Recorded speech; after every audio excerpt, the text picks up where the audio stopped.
बात कर रहे हैं हम हाइब्रिडाइजेशन की। हाइब्रिडाइजेशन में पेयर ऑफ इलेक्ट्रॉन से हम कंपेयर करते हैं। हमने पेयर ऑफ इलेक्ट्रॉन ले लिए 2, 3, 4, 5, 6 या 7। अब इसके लिए जो आपकी नॉर्मली हाइब्रिडाइजेशन आएगी,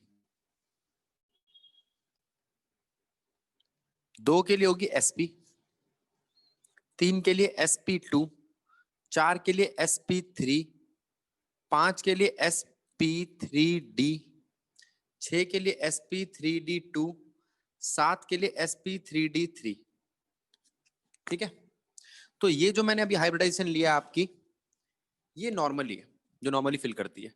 लेकिन in presence of strong ligand क्या होगा?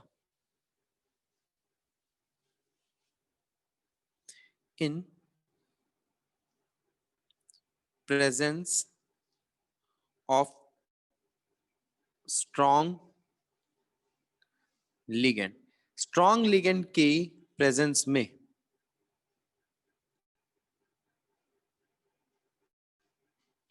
sp3 कन्वर्ट हो जाएगी dsp2 में। अच्छा, एक बात तो ये दिक्कत है कि d पहले कैसे भर गया?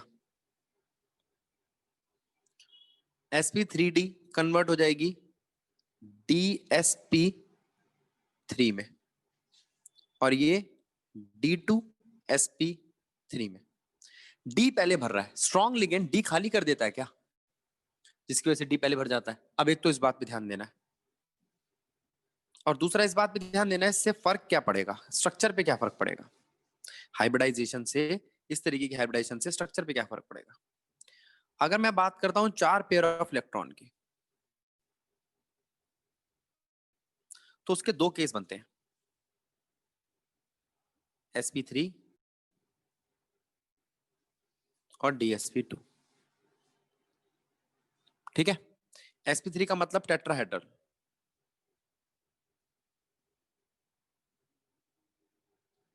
कोई दिक्कत नहीं है।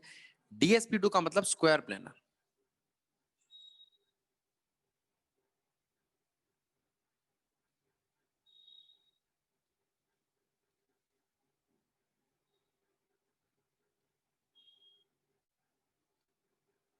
ठीक, अगर मैं आपसे बात करूं 5 पेयर की,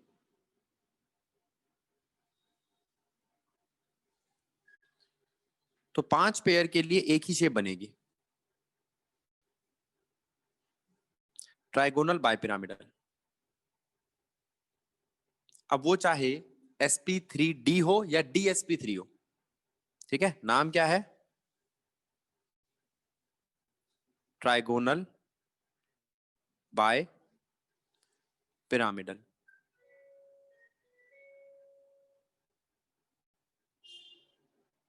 ठीक है, ये क्या है भाई? ये मैं आपको 15th वाले ग्रुप में बता चुका हूं कि ये है आपका एक प्लेन, और ये है आपका एक्सियल। ये एक्सियल और ये इक्वेटोरियल। इक्वेटोरियल अलग प्लेन है और एक्सियल अलग है। और हाइब्रिडाइजेशन क्या है? या तो sp3d या dsp3। तो आप ये कहोगे कि यहां पे स्ट्रक्चर में तो कुछ चेंज नहीं आया डी पहले भरने से। अब देखते 6 पेयर वाले।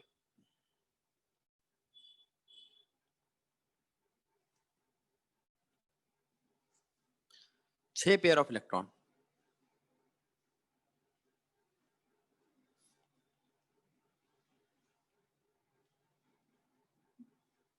इसमें ऑक्टाहेड्रल ज्योमेट्री बनती है।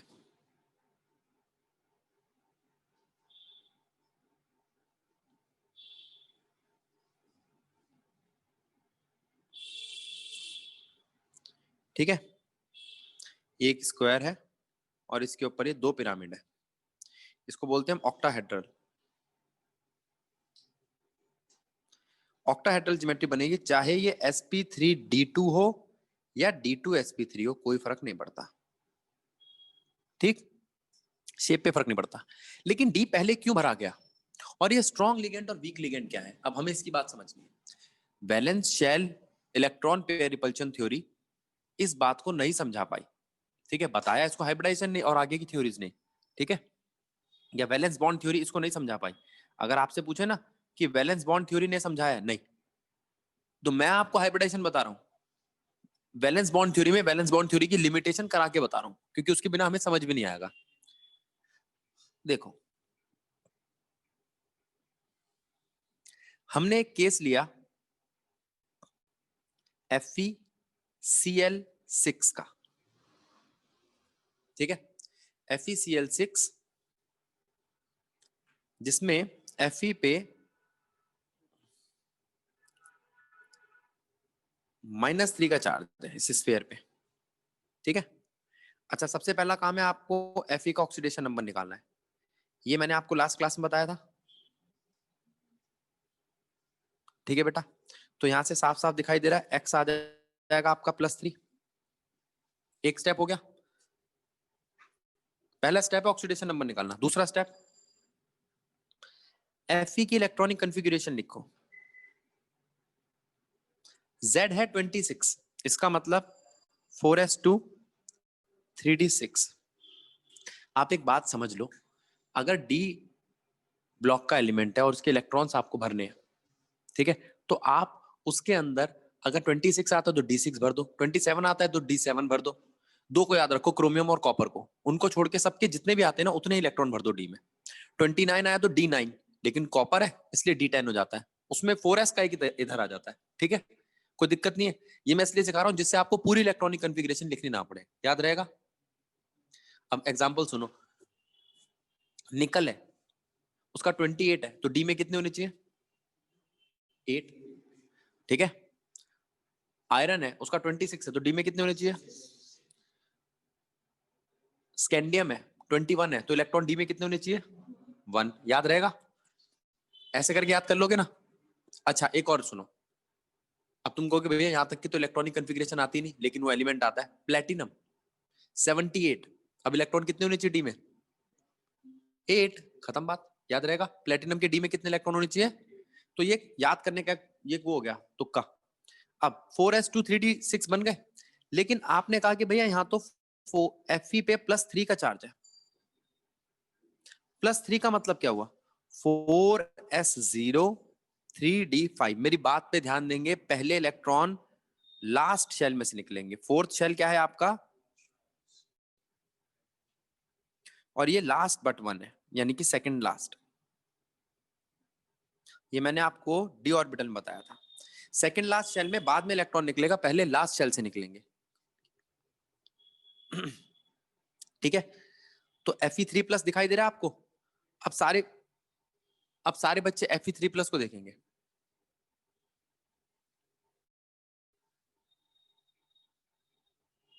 Fe3+ के पास किस तरीके के शेल है,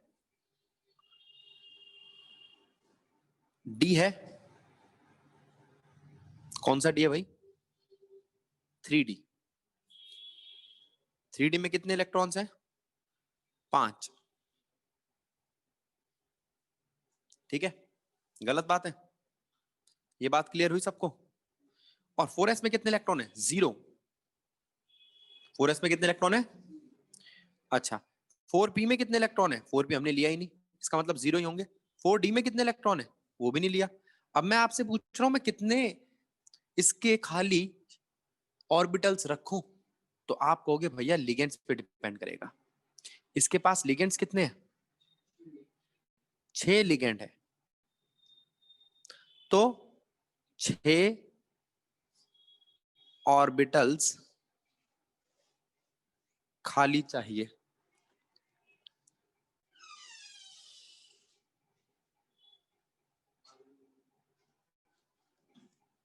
छह ऑर्बिटल्स खाली चाहिए, तो 6 ऑर्बिटल्स खाली ढूंढना जरा। एक तो s का है, 3 p के हो गए, 2 d के हो गए, एक s का, 3 p के, 2 d के, तो आपको हाइब्रिडाइजेशन मिल गई।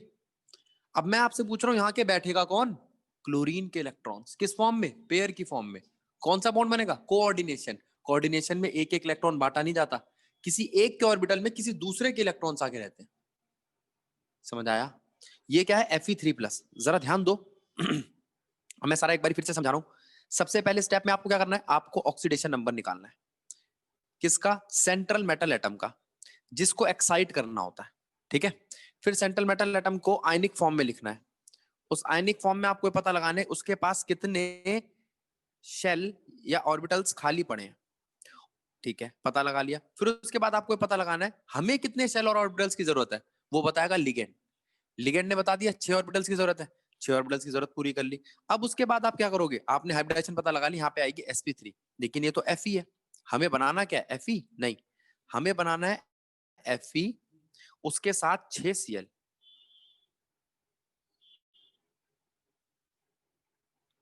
वो क्या होगा उसमें?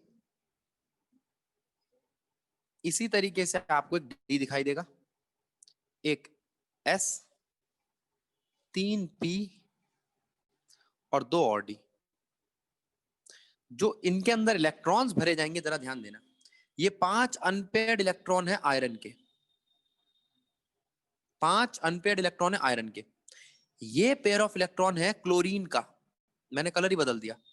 ये पेयर ऑफ इलेक्ट्रॉन है क्लोरीन का। कितने पेयर ऑफ इलेक्ट्रॉन है क्लोरीन के?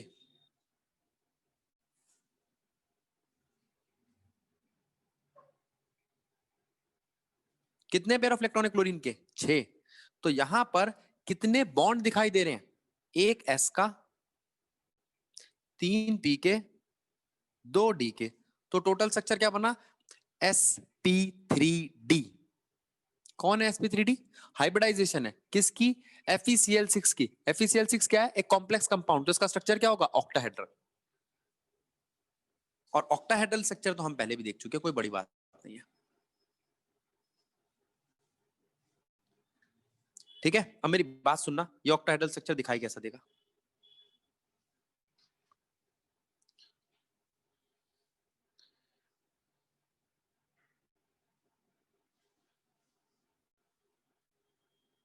बीच में Fe, 6 Cl, खत्म कहानी। लेकिन अगर मैं इसके साथ एक स्ट्रॉन्ग लिगेंड लगा दूं तो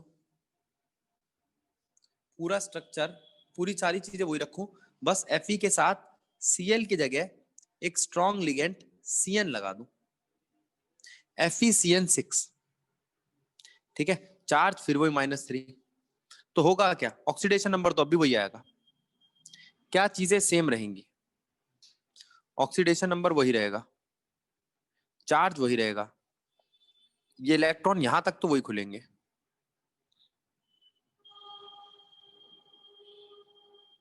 देखो, इसके बाद चेंज आएगा। क्या चेंज आएगा भाई? अब आप लिखोगे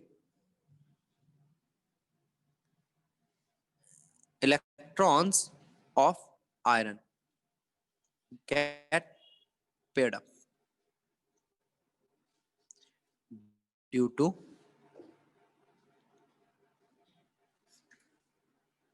किसकी वजह से? Strong ligand.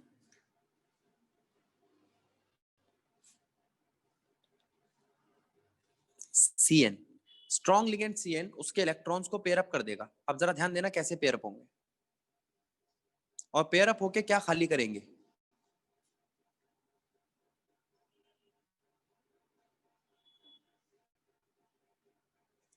देखो, 5 इलेक्ट्रॉन थे आयरन के, पांचों यहां आ गए, और ये डब्बा खाली हो गया। 1, 2, 3, 4, 5, 6। आप ये पूछ सकते हो 6 ही डब्बे क्यों? क्योंकि अब भी लिगेंड चाहिए। लेकिन इस लिगेंड ने करा क्या? इलेक्ट्रॉन्स को पेयर अप कर दिया। कौन सी पढ़ाई है भैया ये इलेक्ट्रॉन पेयर अप कर दिए? ये है क्रिस्टल फील्ड थ्योरी, ये आगे आएगी। ये थोड़ी सी दिक्कत है इसकी कि वैलेंस बॉन्ड थ्योरी की कमी को मैं वैलेंस बॉन्ड थ्योरी में समझा रहा हूं। ठीक है, क्रिस्टल फील्ड थ्योरी क्या करेगी? वो स्प्लिट कर देगी। मैंने एक बार तुम्हें बताया था डी डी ट्रांजिशन, 5 जो ऑर्बिटल्स होते हैं डी के वो 3 और 2 में टूट जाते हैं, तो 3 ये रहे ना। मैं यहां लिख रहा हूं, इसका मतलब यहां मत लिखना, अभी समझाऊंगा इसको कहां, डी डी ट्रांजिशन में। ये T2G है, पहली बोल रहा हूं, इसको कभी एग्जाम में मत लिखाना, ये बीबीटी का हिस्सा नहीं है। अच्छा, 2 डब्बे खाली कर दिए। अब आपको खाली कितनी जगह दिखाई दे रही है, सर जरा ध्यान दो। D2sp3। अब मुझे बताओ, डी पहले भरा गया बाद में, डी पहले भरा गया, तो क्या चेंज आएगा? बिल्कुल आएगा, लेकिन स्ट्रक्चर में चेंज नहीं आएगा, हाइब्रिडाइजेशन में चेंज आ गया। इसकी वजह से हुआ क्या? अनपेयर्ड इलेक्ट्रॉन कम हो गए। और अनपेयर्ड इलेक्ट्रॉन के चेंजेस आप जानते हो, रंग बदलेगा इसका, मैग्नेटिक कैरेक्टर बदलेगा। 5 अनपेयर्ड इलेक्ट्रॉन पहले थे इसके, तो ये फेरो था, अब पैरा है। पहले 5 अनपेयर्ड इलेक्ट्रॉन थे तो ये, और अब यही चेंज आया। तो अगर अब मैं कहूं कि अब ये FeCN6 3 प्लस, 3 प्लस है 3 माइनस है, 3 माइनस क्या बनेगा? तो आप कहोगे कि भैया ये तो एज इट इज रहेगा इसका डी, ठीक है।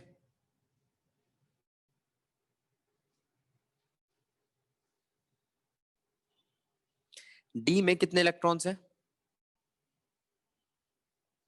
2 पेयर्ड और 1 अनपेयर्ड, ठीक है। अब 2 डब्बे बिल्कुल खाली है, वहां आकर बैठ जाएंगे Cn के इलेक्ट्रॉन, जैसे बैठे थे क्लोरीन के। यहीं खत्म हो गया, तो डी की जरूरत नहीं है मुझे,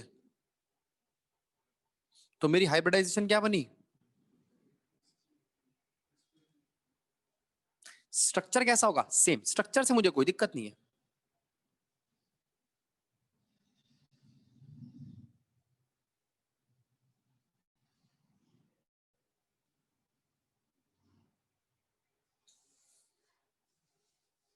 कुछ समझ आया? बातचीत बनी? यहां तक बात समझ आ गई? अगले पॉइंट पे पहुंचो। अच्छा, ऐसा भी तो हो सकता है 4 वाले केस हो, 4 वाला केस में कोई एनसीईआरटी से ढूंढता हूं।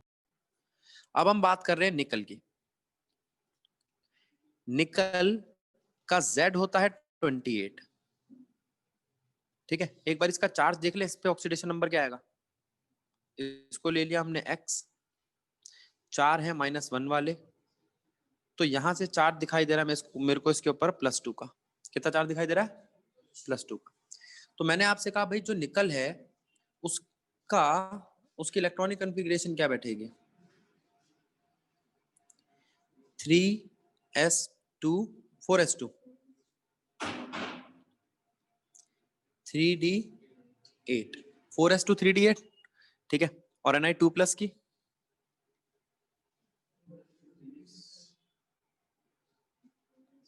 4s0 3d8। अब देखो यहाँ एक बच्चे ने कर दी गड़बड़, वो कह रहा है 4s2 3d6।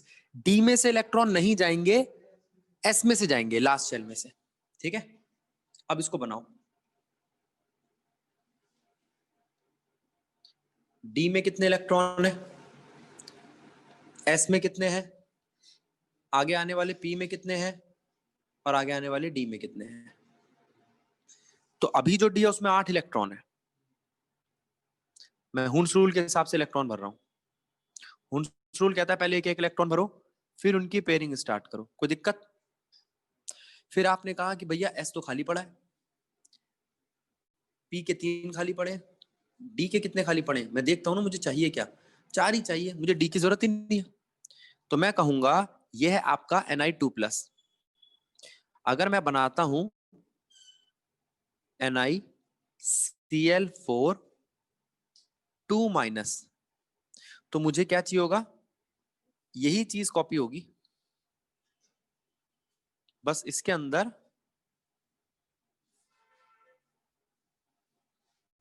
नए इलेक्ट्रॉन्स आ जाएंगे। देखो कहां पे नए इलेक्ट्रॉन आ जाएंगे? क्लोरीन के 4 पेयर। इसकी जरूरत नहीं है। हाइब्रिडाइजेशन बनेगी sp3, और sp3 का मतलब है टेट्राहेड्रल। खत्म कहानी। अब अगर मैं आपसे बात करूं इस वाले स्ट्रक्चर की, जरा ध्यान देना।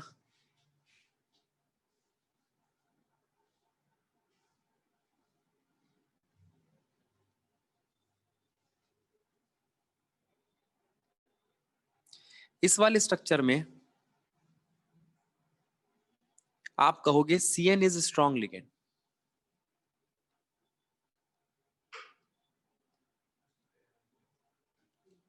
तो क्या करेगा, डी ब्लॉक के इलेक्ट्रॉन्स को पेयर अप कर देगा। कर दो भाई, ये अलग हुआ है इस बारी।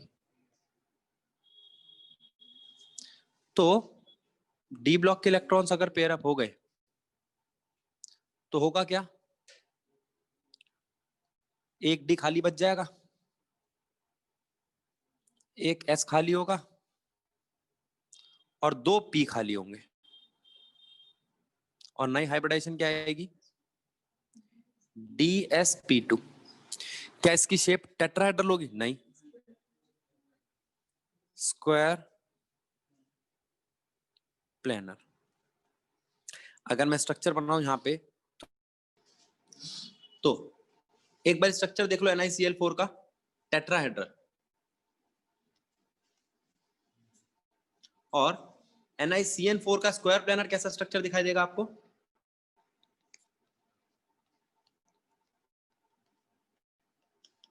ये स्क्वायर प्लेनर है, खत्म कहानी। तो टेट्राहेड्रल और स्क्वायर प्लेनर समझ में आ गया। अब मैं दो केस और दिखा रहा हूं आपको, है ऑक्टाहेड्रली। अब आपको दिखाई दे रहा होगा, एक के पास NH3 है, एक के पास F है। F का मतलब वीक लिगेंड, NH3 का मतलब स्ट्रॉन्ग लिगेंड। अब दीपक परेशान है कौन है स्ट्रॉन्ग लिगेंड, तो हम स्ट्रॉन्ग लिगेंड लिख देते हैं यहाँ पे आपको सारे एक साथ। देखो, in presence of strong ligand लिखा था ना, कौन कौन है स्ट्रॉन्ग लिगेंड, यहां जगह बना देता हूं मैं।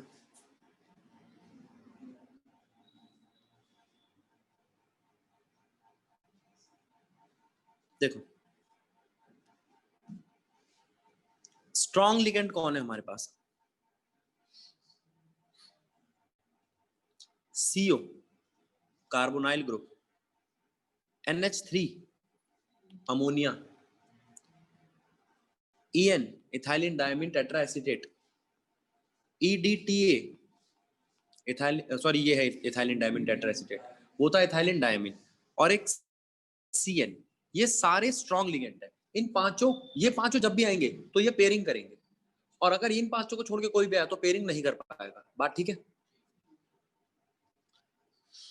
अब हम केस लेते हैं EN का, क्योंकि EN का स्ट्रक्चर थोड़ा सा अलग होता है देखने में, देखते कैसा।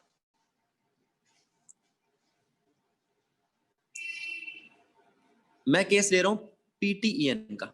बेटा इसमें चार्ज शायद गलत हो सकते हैं क्योंकि खुद ही ले रहा हूं, तो एक बार देख लेते हैं कैसा बनेगा।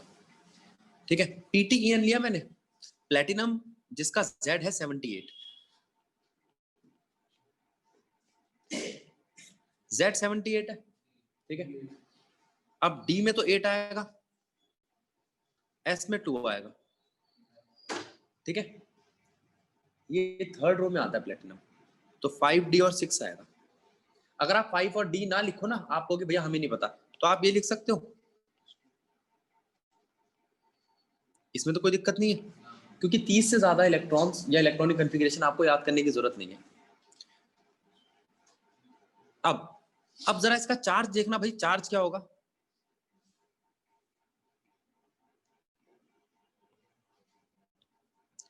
इसका चार्ज कितना होगा बेटा, x।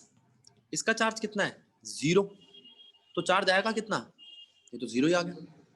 तो क्या किसी पे चार्ज 0 हो सकता है, कोई समस्या नहीं है। अब मुझे क्या करना है, इस पे चार्ज ही नहीं है, तो मैं सीधा इसके ऑर्बिटल्स बना रहा हूं। ये D है,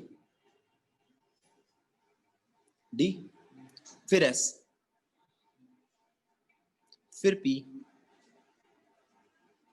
और ये लास्ट में लास्ट D।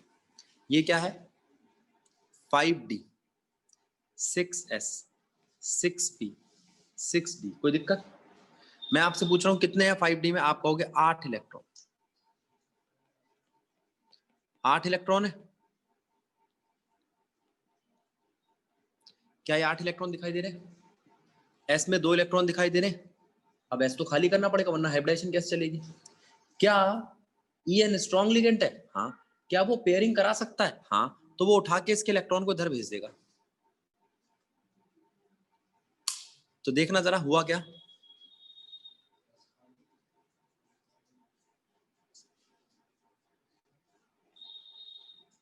यहां पर पेयरिंग हो गई, सारे इलेक्ट्रॉन्स इधर आ गए, खाली क्या हो गया, एस, एस खाली, पी खाली। अब मुझे देखना है मेरे पास लिगेंड कितने हैं, 2, लेकिन ये बाइडेंटेट है तो लिगेंड हो गए 4। ईएन एक नहीं 2 जगहों से जुड़ता है, ये बाइडेंटेट या डाइडेंटेट है, जो आपको बोलना है उससे कोई दिक्कत नहीं है, बाई डाइडेंटेट या बाइडेंटेट। ईएन 2 जगहों से जुड़ता है, ईडीटीए 4 जगहों से जुड़ता है, ओएक्स, ओएक्स भी 2 जगहों से जुड़ता है, ठीक है, याद रखना। लेकिन ओएक्स स्ट्रॉन्ग लिगेंड नहीं है, ओएक्स वीक लिगेंड है। तो अगर मैं आपसे बोलूं कि यहां पर कितने डब्बे चाहिए मेरे को, 4, 2 डब्बे चाहिए एक ईएन के लिए और 2 डब्बे चाहिए एक और ईएन के लिए, और वो आके ऐसे बैठेंगे, कोई दिक्कत, खत्म कहानी। तो आपने कहा कि भैया हाइब्रिडाइजेशन तो मिल गई हमें, sp3, आपने गौर किया स्ट्रॉन्ग लिगेंड होने के बाद भी डी खाली नहीं हुआ, स्ट्रॉन्ग लिगेंड होने के बाद भी डी खाली क्यों नहीं हुआ, इसकी इलेक्ट्रॉनिक कॉन्फ़िगरेशन ही कुछ ऐसी थी। अच्छा, अब खाली होगा क्या, देखो मैं क्या बना रहा हूं, अब एक और कंपाउंड ले रहा हूं, प्लेटिनम ईएन होल ट्वाइस, लेकिन इस बार चार्ज है +2, +2 चार्ज है, तो x कितना आ जाएगा, +2, x +2 आ जाएगा, तो प्लेटिनम जिसका Z है 78, 6s2 5d8, उससे काम नहीं चलेगा, मुझे प्लेटिनम 2+ लेना पड़ेगा, और Z हो जाएगा 78, तो 6s0 5d8, ठीक है, ठीक है, गलत है, अब तो खाली हो जाएगा आपका, डी में 8 इलेक्ट्रॉन है, डी में 8 इलेक्ट्रॉन है, एस खाली है, पी में ये लो भाई, डी के 8 इलेक्ट्रॉन भर दिए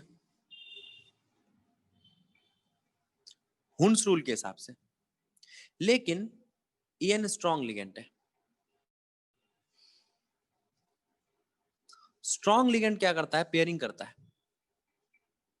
स्ट्रॉन्ग लिगेंड क्या करता है, पेयरिंग करने के बाद कैसी हालत कर देगा इसकी, वो भाई इसके सारे इलेक्ट्रॉन्स एक तरफ कर देगा,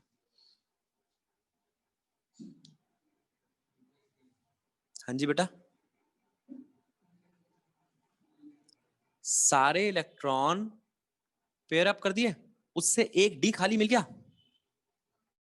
और अगर एक डी पहले ही खाली मिल गया तो पी के आखिरी के इलेक्ट्रॉन्स का इस्तेमाल क्यों करेगा, अब ईएन कहेगा कि मैं इनका इस्तेमाल करूंगा, तो बदल गई हाइब्रिडाइजेशन, DsP2 बदल गया हाइब्रिडाइजेशन। अब यही सब कुछ रहेगा, लेकिन प्लेटिनम के साथ अगर मैं 2 OX लगा दूं तो ऑक्सैलिक एसिड स्ट्रॉन्ग नहीं है, स्ट्रॉन्ग लिगेंड नहीं है, PTOX whole twice strong ligand नहीं है, ठीक है, तो क्या होगा, +2 चार्ज है, सब कुछ यही रहेगा, स्ट्रॉन्ग लिगेंड वाली बात नहीं आएगी, सब कुछ यही रहेगा।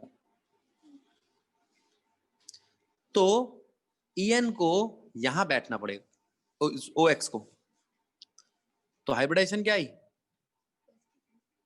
sp3। एक बात और, अनपेयर्ड इलेक्ट्रॉन दिखाई दे रहे हैं, अनपेयर्ड इलेक्ट्रॉन इसका मतलब जब ये पैरामैग्नेटिक है, कैसा है, यहां तक बातें समझ आई। अच्छा, अब आपको कुछ मैं नोट लिखवा रहा हूं जो इंपॉर्टेंट बातें हैं। अनपेयर्ड इलेक्ट्रॉन्स देखो, अनपेयर्ड इलेक्ट्रॉन्स देखो मतलब अगर इलेक्ट्रॉन सारे पेयर्ड हो गए तो वो डायमैग्नेटिक, अगर अनपेयर्ड है तो पैरामैग्नेटिक, तो वो आपको मैग्नेटिक कैरेक्टर बताएंगे, क्या बताएंगे, और वो आपको कलर देंगे, अगर अनपेयर्ड इलेक्ट्रॉन है तो कलर देगा, ऑल पेयर्ड इलेक्ट्रॉन है तो कलर, ये बात बड़ी इंपॉर्टेंट हो गई, तो ये तो अनपेयर्ड इलेक्ट्रॉन पे डिपेंड करेगा, और अनपेयर्ड इलेक्ट्रॉन कौन समझाएगा, अनपेयर्ड इलेक्ट्रॉन समझाएगा लिगेंड स्ट्रॉन्ग है या वीक है, स्ट्रांग हुआ तो ज्यादातर पेयरिंग करके वो डायामैग्नेटिक को ही प्रपोज करता है। तो क्वेश्चन आता है कि भाई दोनों की हाइब्रिडेशन ऑक्टाहेड्रल है, जैसे मैं केस ले लूं CONH3 whole hexa, NH3 strong ligand है, CONH3 होल हेक्सा और COH2O होल हेक्सा दोनों ही ऑक्टाहेड्रल ज्योमेट्री के, लेकिन फिर भी जो CONH3 होल हेक्सा है वो डायामैग्नेटिक है और वो नहीं है। तो तुम्हें सिर्फ एक चीज बोलनी है, स्ट्रॉन्ग लिगेंड पेयर अप कर देता है डी ब्लॉक के इलेक्ट्रॉन, सारे इलेक्ट्रॉन्स पेयर हो जाते हैं, इसलिए वो अनपेयर्ड इलेक्ट्रॉन होता नहीं, इसलिए डायमैग्नेटिक है। ये बात समझ आई? कलर में भी यही दिक्कत आएगी। तो ये सारे एग्जांपल्स मैं अभी आपको दिखाऊंगा कहां मिलेंगे। एक और नाम देखो, अब देखो मैं क्या लिख रहा हूं यहाँ पे, दो तरीके की हाइब्रिडाइजेशन। ये देखना ये क्या है, किसमें डी पहले भर रहा है,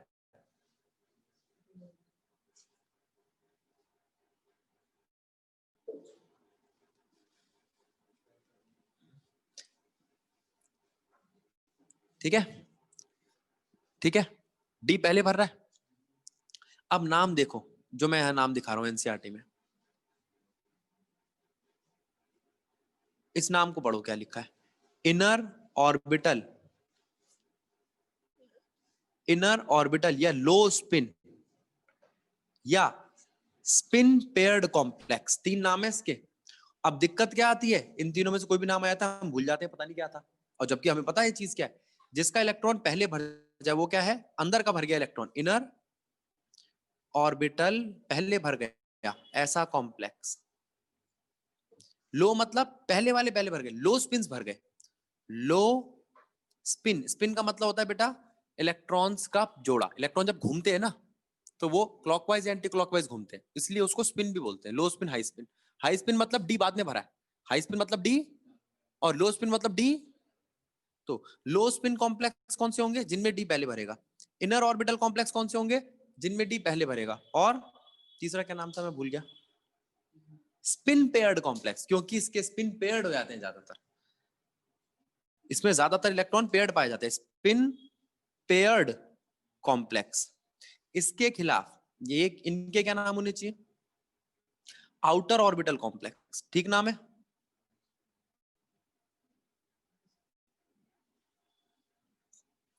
हाई स्पिन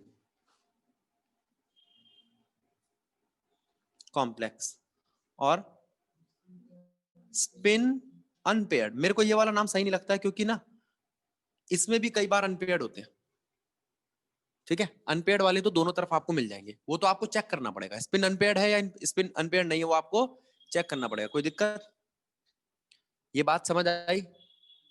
ये थे आपके स्ट्रक्चर्स, क्लियर हो गया? एक बार मैं फिर भी आपसे पूछ रहा हूं, आवाज खोल रहा हूं।